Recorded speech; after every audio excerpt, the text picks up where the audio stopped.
die den Mars in 3D kartieren soll. Und vor 6 Jahren habe ich dann den Projektleiter kennengelernt vom DLR und die Kamera, bevor sie zum Mars geschickt wurde, musste natürlich auf der Erde getestet werden, auf Flugzeugen. Und diese Kamera sollte dann stillgelegt werden, beziehungsweise das ganze Projekt war zu Ende, sobald die Sonde Richtung Mars unterwegs war. Und da wurde eben am DLR eine Technik entwickelt, mit Luftbildern 3D-Modelle der Oberfläche herzustellen. Wir sehen hier den Mars. Das ist eine echte Aufnahme, keine Simulation, zusammengesetzt aus Tausenden von Fotos und in 3D prozessiert. Und diese Datensätze haben also zu einer Vielzahl neuer Erkenntnisse geführt.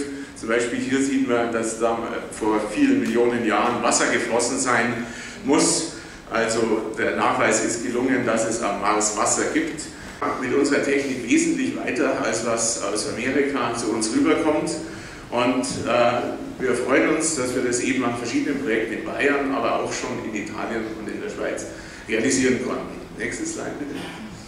Genau, hier sind einige Gebiete, die kann man sich im Internet anschauen, in eben dieser einzigartigen Qualität. Und wir möchten natürlich, dass auch Bayern und auch Ostbayern und der Bayerische Wald irgendwann mal auf diese Art und Weise sich präsentieren.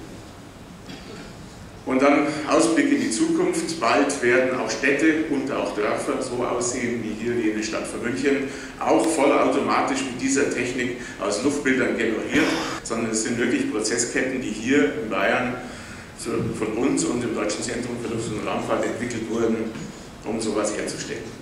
Nächstes hier bitte. Kommen wir zum Bayerischen Wald. Die Applikation sieht so aus, man hat einen Blick vom Nationalpark Bayerischer Wald mit verschiedenen Informationen, Links im Menü, und die kann man sich alle anzeigen lassen und dann kann man sich in dieser Landschaft bewegen. Viele Punkte sind beschriftet. Es können wissenschaftliche Forschungsergebnisse dort dargestellt werden, es können Analysen gemacht werden. Wir hatten zum Beispiel angesprochen, CO2-Speicher, Wälder sind natürlich CO2-Speicher. Die Wälder, die Biomasse kann man vermessen mit diesen 3D-Daten, wie viel Kohlenstoff ist in diesen Wäldern gespeichert oder auch in den Mooren. Nächstes hier bitte. Und die 3D-Auflösung ist also um den Faktor 1000 höher als bei Google Earth. Nächster Baum ist abgebildet.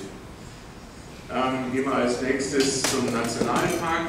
Alle Informationen, zum Beispiel die Kernzone, werden dargestellt, kann man aus- und einblenden. Das ist jetzt nur ein Teil sichtbar. Und jetzt blenden wir, ich kann es von hier aus nicht lesen, weil der Winkel so flach ist. Die Kernzone dazu, und man kann die unterschiedlichsten Informationen sich anzeigen lassen.